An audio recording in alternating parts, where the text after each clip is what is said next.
মিনারের সুর কি তুমি শোনো না, সুপথের ডাক কি তুমি বোঝো না।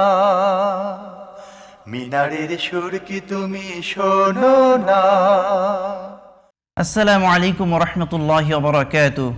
প্রিয় দর্শক, যারা এই মুহূর্তে দেখছেন আপনাদের প্রিয় চ্যানেল জিটিভির পর্দায় মাহে রমাদানের বিশেষ আয়োজন বিআরবি কেবল নিবেদিত জিজ্ঞাসা ও জবাব, পাওয়ার্ড বাই বিআরবি হসপিটাল। প্রিয় দর্শক, পুরো মাস জুড়ে আপনাদের মনে জাগা প্রশ্নের সারাই সমাধানের জন্য আমরা হাজির হয়েছি আমাদের স্টুডিওতে। আপনাদের সাথে আছি আমি মুআজ্জেম হোসাইন। আর আপনাদের মনে জাগা প্রশ্নের সারাই সমাধান দেওয়ার জন্য আমাদের স্টুডিওতে উপস্থিত হয়েছেন দেশের একজন খ্যাতনামা ইসলামিক স্কলার। আমরা প্রথমেই শাইখের সাথে পরিচিত হয়ে নিচ্ছি। আমাদের সাথে উপস্থিত আছেন ঢাকা বিশ্ববিদ্যালয়ের ইসলামিক স্টাডিজ বিভাগের স্বনামধন্য প্রফেসর ডক্টর ইউসুফ ইবনে হুসাইন স্যার। আসসালামু আলাইকুম ওয়া রাহমাতুল্লাহি ওয়া বারাকাতুহু। ওয়ালাইকুম আসসালাম ওয়া রাহমাতুল্লাহ। স্যার কেমন আছেন? আলহামদুলিল্লাহ, আপনি কেমন আছেন? আলহামদুলিল্লাহ। প্রিয় দর্শক, আমাদের টিভি স্ক্রিনে দেওয়া নাম্বারে আপনি আপনার মনে জাগা প্রশ্ন করতে পারেন, ইনশাআল্লাহ আমরা জবাব দেব। স্যার, আমরা আজকে আলোচনা করতে চাচ্ছি যে রমাদান এবং কোরআন বিষয়ে, দুটো তো অঙ্গাঙ্গিভাবে জড়িত, এই বিষয়ে আমরা একটু শুনতে চাই। জি, আপনাকে ধন্যবাদ। বিসমিল্লাহ ওয়াসসালাতু ওয়াসসালামু আলা রাসূলিল্লাহ বাদ।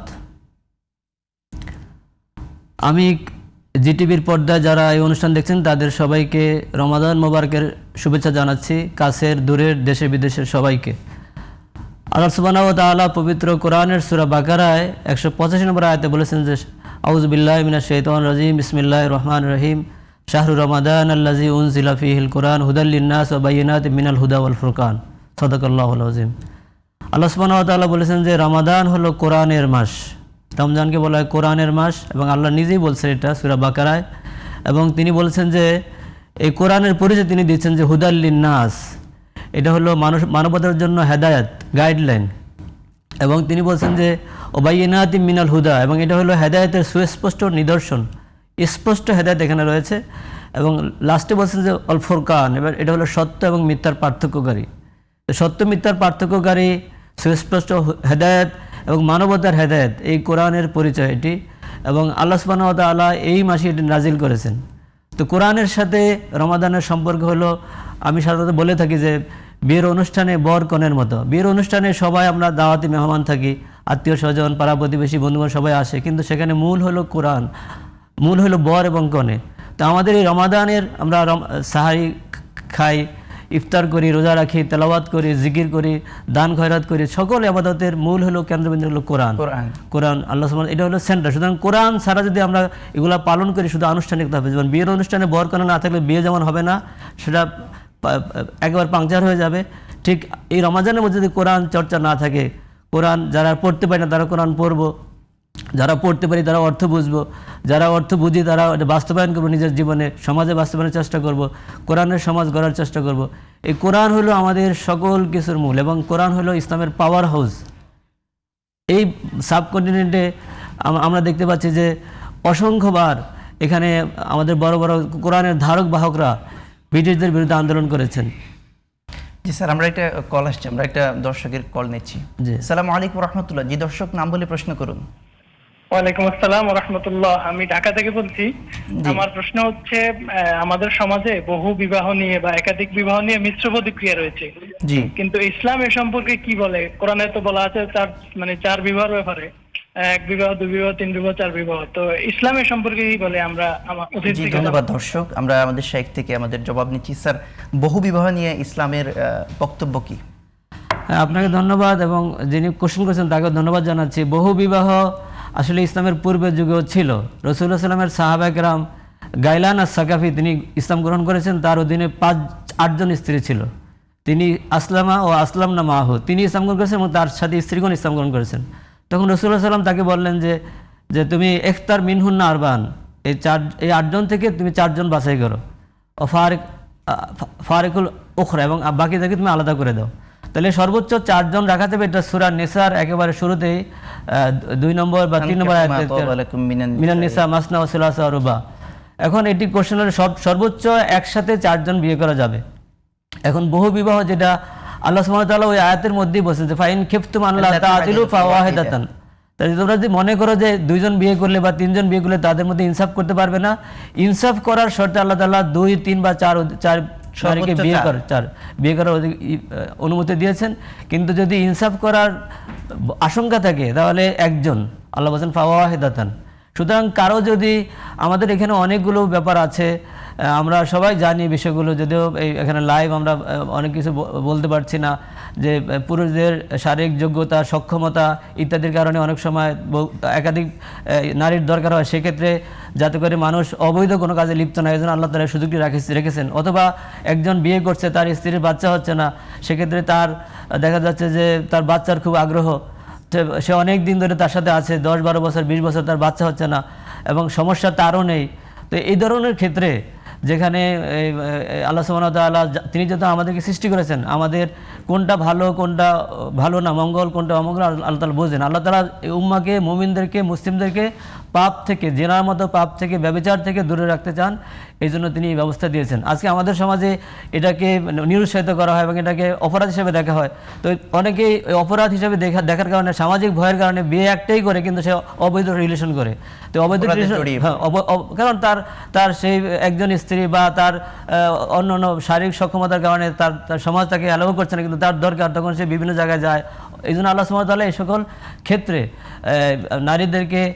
নারীদের সম্মান ঠিক রেখে এবং একাধিক বিয়ের অনুমতি দিয়েছেন।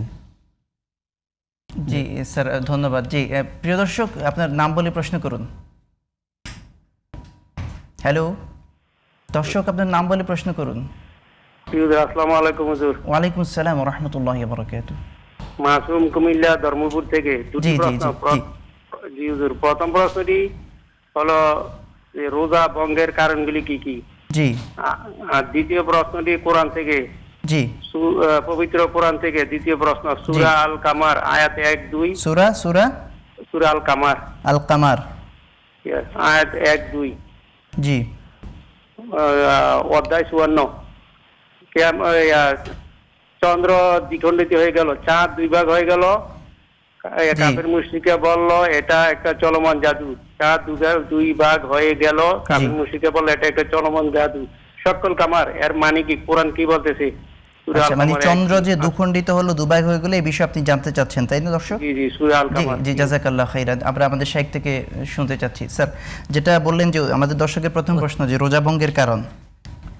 জি, আপনাকে ধন্যবাদ। অত্যন্ত রিলেভেন্ট একটি কোশ্চেন করেছেন, যে এখন রোজার মাস, আমরা রোজা রাখি, আমাদের রোজাটা যাতে করে সহি শুদ্ধভাবে আল্লাহর কাছে গৃহীত হয়, এটাই আমাদের কামনা। এবং এই রোজা আল্লাহর কাছে মাকবুল হওয়ার জন্য আমাদের কিছু নিয়মকানুন মেনে চলতে হয়। রোজার শাব্দিক অর্থ হলো এমসাক, বিরত থাকা। সুতরাং একজন লোক শারীরিক চাহিদা, তারপরে তার খাদ্য পানীয় সব কিছু থেকে বিরত থাকবে এবং সে মিথ্যা কথা থেকে বিরত থাকবে। আল্লাহ রাসূল বলছেন যে মানলাম ইয়াদা কাউলা যুরে ওয়াল আমালা বিহি ফালাইসা লিল্লাহি হাজাতুন ইয়াদা তাআমাহু ওয়া শারাবাহু। যে ব্যক্তি রোজা রেখে মিথ্যা কথা বললো এবং মিথ্যা কাজ করলো, তার খাদ্য এবং পানীয় বর্জনের কোনো প্রয়োজন আল্লাহ তাআলার নেই। সুতরাং কেউ যদি এমনিতে আমাদের স্টোমাকে কোনো কিছু যদি পৌঁছে, এটা খাদ্য হোক পানি হোক, এইটা পৌঁছতে রোজা ভেঙে যাবে। আর আমরা যদি যেটা বৈধ স্ত্রীর সাথে সম্পর্ক করে রোজা ভেঙে যাবে। এর বাইরেও কেউ যদি ইচ্ছা করে বমি করে, তার রোজা ভেঙে যাবে। ইচ্ছা করে যে সে গায়ে আঘাত করে রক্ত বের করে, রোজা ভেঙে যাবে। অনিচ্ছাকৃত কিছু হইলে সমস্যা নেই, কিন্তু ইচ্ছাকৃত এই ধরনের কিছু করলে, মুখের মধ্যে আঙুল দিয়ে বমি করলে ভেঙে যাবে, কিন্তু অনিচ্ছাকৃত বমি করলে বমি ভাঙবে না। একজন রোজা হঠাৎ করে 11 মাস পরে হঠাৎ করে রোজা রাখছে, কিন্তু সে তার স্ত্রীর সাথে সে দুজনই ভুলে গেছে, মেলামেশা করে বসে, তখন মনে হয়েছে, তাদের রোজা ভাঙবে না। মানে অনিচ্ছাকৃত বা ভুলে কিছু করলে এটা হবে না, ইচ্ছাকৃত করলে রোজা ভেঙে যাবে। আর যে বিষয়টি আমাদের অনেকেই আছে, আমাদের রক্ত নিলে বা শিঙ্গা লাগালে, এই ধরনের কাজগুলো রোজা ভাঙবে না, যেগুলো আমাদের সমাজে প্রচলিত আছে। রাসূলুল্লাহ সাল্লাল্লাহু আলাইহি ওয়াসাল্লাম রোজা অবস্থায় শিঙ্গা লাগিয়েছেন, সুতরাং শিঙ্গা লাগালে রোজা ভাঙে না। স্ত্রীকে চুম্বন করলে রোজা ভাঙে না, যতক্ষণ না তারা রিলেশন করে, তখন রোজা ভাঙবে না। আর দ্বিতীয় কোশ্চেন, যেটি সূরা আল কামারের 1 এবং 2 নম্বরে চন্দ্র দ্বিখণ্ডিত বিষয়ে আমাদের দর্শক জানতে চায়। অনশাক্কাল কামারু, এটা আল্লাহ সুবহানাহু ওয়া তাআলা সূরা কামারে বলেছেন। তো এটি একটা ঘটনার প্রেক্ষিতে নাজিল হয়েছে, যে আল্লাহ সুবহানাহু, আপনারা জানেন যে মক্কার লোকেরা রাসূলুল্লাহ সাল্লাল্লাহু আলাইহি ওয়াসাল্লাম যখন নবুয়ত নিয়ে এসেছেন, নবুয়ত দাবি করেছেন, তখন তারা তার কাছে বিভিন্ন ধরনের অজুহাত পেশ করেছে, বিভিন্ন দাবি করেছে। তো তাদের যখন সকল দাবি, তারা কোরআন বলছে, কোরআন মুহাম্মদ সাল্লাল্লাহু আলাইহি ওয়াসাল্লামের নিজের রচিত, তখন আল্লাহ সুবহানাহু ওয়া তাআলা বলছেন যে তোমরা ওয়াইন কুনতুম ফি রাইবিম মিম্মা নাযালনা আলা আবদিনা ফাতু বিসূরা, তোমরা যদি মনে করো আমি মোহাম্মদের প্রতি যে কোরআন নাজিল করেছি এখানে সমস্যা আছে বা এটা মোহাম্মদের রচিত, তাহলে তোমরা এর মধ্যে একটা কোরআন নিয়ে আসো। তখন তাদের কাছে একটা আয়াত আনার চ্যালেঞ্জ করেছিলেন, সেখানে তারা ব্যর্থ হয়েছে। তো এইভাবে তারা বারবার বিভিন্ন ধরনের দাবি রসুলের কাছে পেশ করেছিল। যেহেতু তারা যৌক্তিকভাবে রসুলের সাথে পারছিল না, তখন তারা অযৌক্তিকভাবে বিভিন্ন দাবি পেশ করেছে। তো তাদের একটা দাবি এই ধরনের ছিল যে তারা বলছিল যে আপনি যদি চন্দ্রকে দ্বিখণ্ডিত করে দেখাতে পারেন তাহলে আমরা ইসলাম গ্রহণ করব। তখন রসুল্লাহ সাল্লাম আল্লাহ সুবহানাহু ওয়া তাআলা তাদের এই কথা শুনেছেন এবং আল্লাহ সুবহানাহু ওয়া তাআলা তাদের দাবি অনুযায়ী চন্দ্রকে দ্বিখণ্ডিত করেছেন। তো দ্বিখণ্ডিত করার পরেও তারা যখন দেখছে চন্দ্র দ্বিখণ্ডিত হয়েছে, তারপর তারা ইসলাম গ্রহণ করেনি। তো আল্লাহ যাদের হেদায়েত থেকে বঞ্চিত করেন তারা শত দাবি পেশ করবে, কিন্তু দাবিগুলো পূরণ হলেও তারা ইসলাম গ্রহণ করবে না, এটাই স্বাভাবিক। এবং এই আয়াত থেকে এই শিক্ষা আমরা লাভ করতে পারি। জি স্যার, ধন্যবাদ। আমরা বাকি আলোচনায় ফিরব বিরতির পর। প্রিয় দর্শক, দেখতে দেখতে সময় হলো একটা ছোট্ট বিরতির। আপনারা দেখছিলেন বিআরবি কেবল নিবেদিত জিজ্ঞাসা ও জবাব, পাওয়ার্ড বাই বিআরবি হসপিটাল। খুব সহজে ফিরছি, ততক্ষণ আমাদের সাথেই থাকুন। সুবহানাল্লাহি বিহামদিহি, সুবহানাল্লাহিল আযীম। মিনারের সুর কি তুমি শোনো না? আসসালামু আলাইকুম রহমতুল্লাহ। প্রিয় দর্শক, বিরতির পর আবারও ফিরে এলাম আপনাদের প্রিয় চ্যানেল জিটিভির পর্দায় মাহে রমাদানের বিশেষ আয়োজন বিআরবি কেবল নিবেদিত জিজ্ঞাসা ও জবাব, পাওয়ার্ড বাই বিআরবি হসপিটাল। আজকের এই সরাসরি অনুষ্ঠানে আপনারা প্রশ্ন করতে পারেন আমাদের টিভি স্ক্রিনে দেওয়া নাম্বারে। আমরা আজকে আলোচনা করছিলাম যে কোরআন এবং রমাদান বিষয়ে আমাদের স্যারের কাছ থেকে। স্যার, কোরআন এবং রমাদান বিষয়ে আমাদের কথা ছিল। জি, আপনাকে ধন্যবাদ। আমরা কোরআন নিয়ে কথা বলছিলাম। আল্লাহ সুবহানাহু ওয়া তাআলা কোরআনের মধ্যে আমাদের জীবনের যাবতীয় সকল সমস্যার সমাধান করেছেন। তিনি আমাদের অর্থনৈতিক, আমাদের সামাজিক, আমাদের পারিবারিক, আমাদের ব্যক্তিগত, আমাদের জাতীয়, আমাদের আন্তর্জাতিক সকল সমস্যার সমাধান কোরআনে রয়েছে। আল্লাহ তাআলা বলছেন যে মা ফাররাতনা ফিল কিতাবে মিন শাই, আমরা কোরআনে কোনো কিছু বলা বাদ রাখিনি। তিনি আরও বলেছেন যে ফিহি তিবিয়ানুন লিকুল্লি শাই, কোরআনের সব কিছুর সুস্পষ্ট বর্ণনা রয়েছে। স্যার, আমরা একটা আমাদের কল নিচ্ছি। আসসালামু আলাইকুম রহমতুল্লাহ। জি দর্শক, নাম বলে প্রশ্ন করুন। আসসালামু আলাইকুম রাহমাতুল্লাহ। আমি ঢাকা থেকে বলছি। আমার প্রশ্ন হচ্ছে, ইসলামের পালক পুত্রের বিধান কি? কেউ যদি পালক পুত্র আনে তাহলে ওই ছেলে বা মেয়ে ওই পিতামাতাকে মানে পরিচয় দিতে পারবে কিনা, কোথাও ডকুমেন্টের ক্ষেত্রে, লেখার ক্ষেত্রে? জি ধন্যবাদ। স্যার, পালক পুত্রের বিধান কি? জি, অত্যন্ত সুন্দর একটা প্রশ্ন করেছেন প্রশ্নকারী।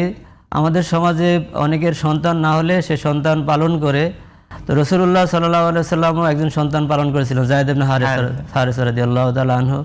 আল্লাহ সুবহানাহু ওয়া তাআলা পবিত্র কোরআনে বলেছেন যে আউযু বিল্লাহি মিনাশ শাইতানির রাজিম, মা জাআলা আদিয়াকুম আবনাআকুম, মা জাআলা আদিয়াকুম আবনাআকুম। আল্লাহ সুবহানাহু ওয়া তাআলা তোমাদের পালক পুত্রদেরকে তোমাদের সন্তান বানাননি। অর্থাৎ কোরআনে স্পষ্ট ভাষায় বলা আছে যে পালক পুত্ররা সন্তান না। সুতরাং একজন মানুষ তার নিজের সন্তানের সাথে, একজন মা যেমন দেখা দিতে পারবে রক্তের সম্পর্কে সন্তানের সাথে, পালক পুত্রের সাথে সেই ধরনের দেখা দিতে পারবে না। সে যখন বালেগ হয়ে যাবে তখন তার সাথে পর্দার বিধান কার্যকর হবে। এবং অন্যান্য সকল ক্ষেত্রেও সে বাবা মা তাকে ওসিয়ত না করলে সে তাদের ওয়ারিশ হবে না, সম্পদের মালিক হবেন না, ওয়ারিশ হবেন না। ওয়ারিশ যদি ওসিয়ত করে যায় জীবিত থাকতে, বা তাকে দান করে যায়, হেবা করে যায়, ডোনেট করে যায়, তখনই সে পাবে। তাদের ইন্তেকালের পরে সে তাদের সম্পদ থেকে কোনো কিছু পাবে না, বরং মৃত ব্যক্তির ভাইয়ের ছেলে, বোনের ছেলে, অর্থাৎ যারা নিকটাত্মীয় রক্তরাত্মীয় রয়েছে তারাই সেই সম্পত্তি পাবে। তার মানে স্যার, আমরা বলতে পারি আমাদের সমাজে যে বেশ প্রচলন আছে যে পালক পুত্রের, এই বিষয়টা আমাদের খুব সতর্কতার সাথে থাকতে হবে, বিশেষ করে তাদের সাথে পর্দা পশিদা, এবং আপনি যেটা বললেন তাদের সাথে বৈবাহিক বন্ধনের বিষয়টা আমাদেরকে সতর্ক থাকতে হবে। অবশ্যই আল্লাহ যেখানে বলেছেন মা জাআলা আদিয়াকুম আবনাআকুম, সেখানে আর কোনো ধরনের ব্যাখ্যা বিশ্লেষণ করার কোনো সুযোগ নাই। সুতরাং তারা যেহেতু পুত্র না, সুতরাং তাদের সাথে অন্যান্য বেগানা পুরুষের মতো, বেগানা নারীর মতো বিধান কার্যকর হবে। জাযাকাল্লাহু খাইরান। স্যার, আমরা যে আলোচনায় ছিলাম যে মা ফাররাতনা ফিল কিতাবি মিন শাইইন, যে আমরা যে আমাদের জগতে আমরা বিভিন্ন আমাদের বিশ্বজগৎ দেখেছে যে আমাদের 17 শতকে জাতীয়তাবাদ মুসলিনি সেটা এই মতাদর্শ নিয়ে এসেছিলেন, কিন্তু সেটা শুধু মানুষকে ঐক্যবদ্ধ করার জন্য। এরপরে 18 শতকে কার্ল মার্কস যে সমাজতান্ত্রিক মতবাদ নিয়ে আসছেন, সেটা অর্থনৈতিক সমস্যাগুলো সমাধান করার জন্য। কিন্তু কোরআনে যে অ্যাপ্লিকেশন, কোরআনের যে নির্দেশনা, আল্লাহ বলছেন এটা বাইয়িনাত মিনাল হুদা, সকল কিছুর। আমি কিভাবে কথা বলবো, আল্লাহ বলছে ওয়াকুলু কাউলান সাদিদা, তুমি সঠিক কথা বলো। আমার হঠাৎ করে রাগ উঠছে, আমি রাগটা কীভাবে দমন করবো? আল্লাহ রাগ দমন করার জন্য প্রশংসা করছেন, অল কাযিমিন আল গাইজ। এভাবে স্যার, আমাদের একটা দর্শক আছে। আসসালামু আলাইকুম রহমতুল্লাহ। জি দর্শক, নাম বলে প্রশ্ন করুন।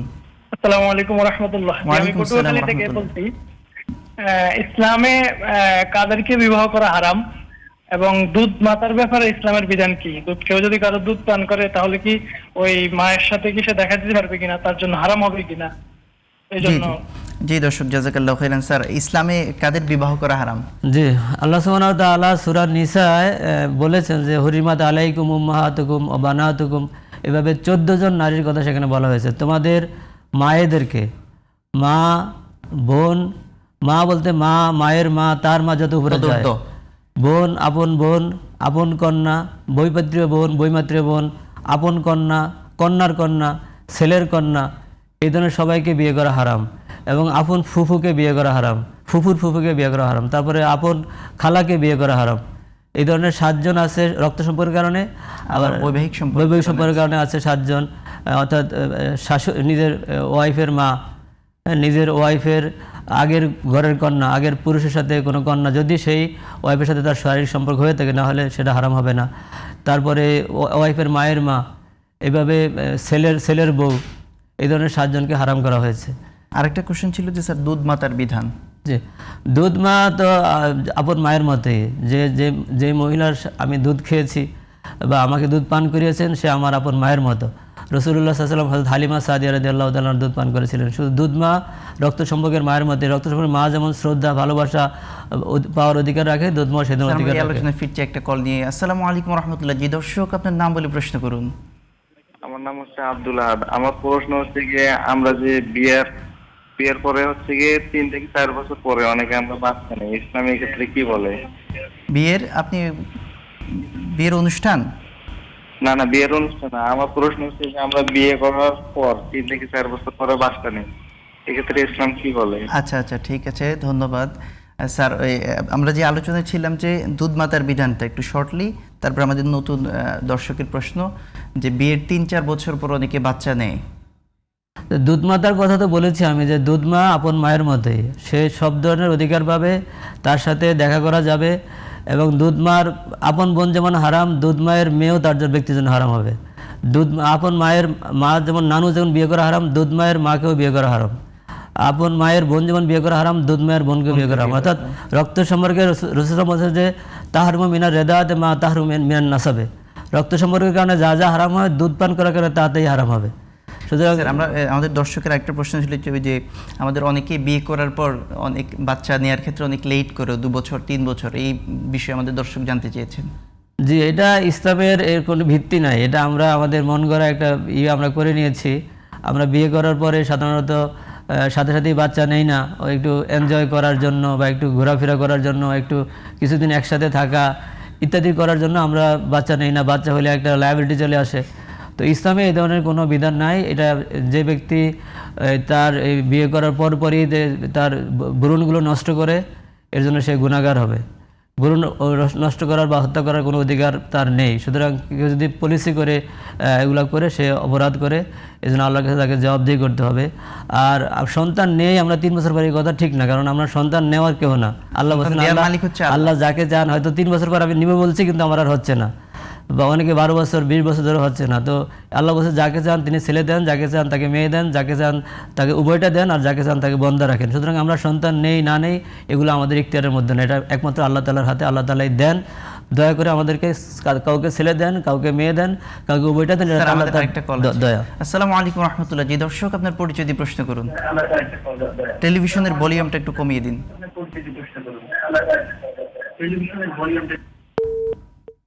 হ্যালো, লাইনটা কেটে গিয়েছে। আচ্ছা স্যার, আমরা যে আলোচনায় ছিলাম যে রমাদান এবং কোরআনের মধ্যে, এই আলোচনা আমরা শেষ করতে চাই একটু। আমরা বলছিলাম যে বিভিন্ন মতবাদ আমাদের দেশে, সারা বিশ্বে অনেকগুলো মতবাদ আসছে। সেই মতবাদগুলো এক কেন্দ্রিক, একটা সাইডকে কভার করে একটা সাইডকে কভার করে না। কিন্তু ইসলাম নামক যে জীবন বিধান, আল্লাহ বলছেন ইন্নাদ-দীনা ইনদাল্লাহিল ইসলাম, এটা কমপ্লিট একটা কোড অফ লাইফ। এখানে আমার জীবনের সকল বিষয়, আমি কীভাবে কথা বলবো, আমার বাপ মার সাথে আমার আচরণ কী হবে, আমার ভাই বোনের সাথে আমার আচরণ কী হবে, আমার প্রতিবেশীর সাথে আচরণ কী হবে, আমার অর্থনৈতিক লেনদেন কীভাবে হবে, আমার পারিবারিক জীবন আমি কীভাবে চালাবো, একেবারে A to Z। একটা মানুষের জন্ম থেকে মৃত্যু পর্যন্ত যা যা লাগে সকল বিষয় এখানে সমাধান করা আছে। এবং এটা কোনো থিওরি না, এটা ইমপ্লিমেন্টেড। আল্লাহ সুবহানাহু ওয়া তাআলা এটা বলেছেন, এবং যেই সমাজে এটা বাস্তবায়িত হয়েছে, কোরআনের সমাজ হয়েছে, কোরআনের বিধিবিধান মেনেছে, সেই সমাজে শান্তি, শৃঙ্খলা, অর্থনীতি। এই যে জাকাতের বিধানটার কথা আমরা বলি, যে জাকাত আল্লাহ তাআলা ফরজ করেছেন, তো রাসূলুল্লাহ সাল্লাল্লাহু আলাইহি ওয়াসাল্লামের সময় এটি চালু হয়েছে। এবং পঞ্চম খলিফা ওমর ইবনে আব্দুল আজিজের সময় যে, তখন জাকাত গ্রহণ করে কোনো লোক খুঁজে পাওয়া যায়নি। আল্লাহ সুবহানাহু ওয়া তাআলা জাকাত ফরজ করেছেন এবং লোকেরা তাদের জাকাতটা দিয়েছে সম্পদের 2.5%। এবং এমন হয়েছে যে ইসলামী অর্থনীতির একটা সমৃদ্ধ হয়ে গিয়েছে এবং লোকরা প্রত্যেকে সলভেন্ট হয়ে গিয়েছেন, কাউকে আর কারো দ্বারে ভিক্ষা করতে হয়নি। লোকেরা বলছে যে আমরা জাকাত নিয়ে গিয়েছি কিন্তু আমাদের জাকাত কেউ গ্রহণ করেনি, গ্রহণ করার মতো কেউ ছিল না, বিকজ অফ ইসলামী অর্থনীতি system, economic system of Islam সেটা ইমপ্লিমেন্টেড হয়েছে। এভাবে যে কোনো সমাজ, আমাদের যে পারিবারিক দ্বন্দ্ব হয়। আমরা সর্বশেষ একটা কল নিচ্ছি। আসসালামু আলাইকুম রহমতুল্লাহ। জি দর্শক, আপনার পরিচয় দিয়ে প্রশ্ন করুন খুব দ্রুত। হ্যালো, জি আমরা শুনতে পাচ্ছি দর্শক। তিনটি প্রশ্ন। রোজা থেকে আমি যদি নাক টান দিয়ে গিলা ফেলি তাহলে কি রোজা ইচ্ছা করে তাহলে কি রোজা ভঙ্গ হয়ে যাবে? আপনার প্রশ্নটা আবার একটু করুন, আর বুঝতে পারিনি দর্শক। আমি রোজা থেকে যদি যে নাক টান দিয়ে গিলা ফেলি বা ইচ্ছা করে নাক টান দিলে, আচ্ছা আচ্ছা হ্যাঁ হ্যাঁ, ইচ্ছা করে যদি গিলা ফেলি বা থুতু আচ্ছা আচ্ছা, ঠিক আছে ঠিক আছে, বুঝতে পেরেছি। আরেকটা কোশ্চেন। প্রশ্ন এই যে আচ্ছা, আমরা এই কোশ্চেন, রোজা থেকে উনি নাক টান দিয়ে ভিতরে। হ্যাঁ, অত্যন্ত ভালো একটি খুব প্রশ্ন সংক্ষেপে করেছেন স্যার, যে আমাদের 2 সেকেন্ড এটা আমাদের রোজার যেটা খাওয়া এটা তো কোনো খাবার না, এটা ক্ষুধা নষ্ট করে না, অর্থাৎ এটা নিকৃষ্ট একটা কাজ। সর্দি, প্রচুর পরিমাণে সর্দি আসলে সেটা যদি আমি না ফেলে গিলে ফেলি তো এর দ্বারা রোজা ভঙ্গ হবে না, কারণ এর দ্বারা তার ক্ষুধা নষ্ট হবে না। যে তার ক্ষুধার অল্টারনেটিভ যে কিছু হয়, মানে পেটে শান্তি আসে বা পিপাসা নষ্ট হয়, এমন কিছু খাইলে, এমন কিছু শরীরে গ্রহণ করলে রোজা নষ্ট হবে। সর্দি কেউ টান দিলে তার রোজা নষ্ট হবে না। জি স্যার, ধন্যবাদ। আমরা খুব প্রাণবন্ত আলোচনা শুনছিলাম, কিন্তু আমাদের আজকের অনুষ্ঠান শেষ করতে হবে। প্রিয় দর্শক, আজকে আমরা সুন্দর আলোচনা শুনছিলাম। আজকে সময় বলে দিচ্ছে, ঘড়ির কাঁটা বলে দিচ্ছে আজকের অনুষ্ঠান শেষ করতে হচ্ছে। আপনারা তখন দেখছেন বিআরবি কেবল নিবেদিত জিজ্ঞাসা ও জবাব, পাওয়ার্ড বাই বিআরবি হসপিটাল। ইনশাআল্লাহ দেখা হবে আগামী দিন একই টেলিভিশনের পর্দায় একই সময়। ততক্ষণ পর্যন্ত আল্লাহ রাব্বুল আলামিন আপনাদের এবং আমাদের প্রত্যেককে ভালো রাখুন, সুস্থ রাখুন। সুবহানাকাল্লাহুম্মা ওয়া বিহামদিকা আশহাদু আল্লা ইলাহা ইল্লা আনতা আস্তাগফিরুকা ওয়া আতুবু ইলাইক। ওয়াসসালামু আলাইকুম ওয়া রাহমাতুল্লাহি ওয়া বারাকাতুহু। মিনারের সুর কি তুমি শোনো না?